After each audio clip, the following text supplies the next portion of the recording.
The police were getting closer to the person who killed Maria.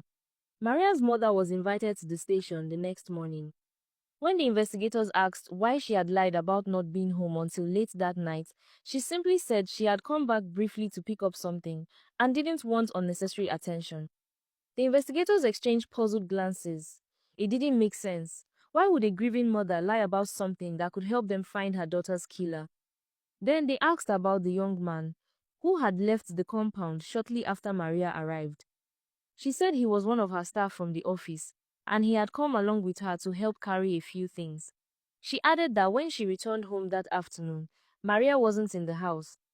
That was when the investigators knew something was wrong. The timelines didn't add up. So they showed her the dashcam footage. She watched it in silence.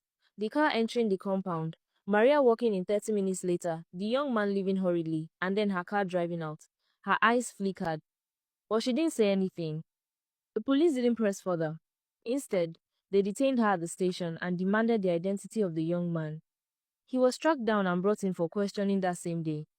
At first, he denied knowing who she was, but after hours of interrogation and pressure, his resistance broke. His confession stunned the investigators. He wasn't her staff. He was her lover. Maria had walked in on them that Saturday afternoon, in a moment no child should ever witness. Her mother had panicked and the young man had quickly left the house to avoid a scene. Maria, heartbroken and shaking, had gone straight to her room. She was in shock, not just because of the betrayal, but because everything she thought she knew about her family had just collapsed in front of her eyes. She confronted her mother, asking how she could do something so shameful to her father, a man who had never given them any reason to doubt his loyalty. Her mother had followed her upstairs, knocking on her door, begging to explain. She pleaded, apologized, promised that it wasn't what it looked like. Maria eventually stormed out of the room in tears, shouting that she hated her. She was halfway down the stairs when it happened. Her mother, overwhelmed by panic and rage, pushed her.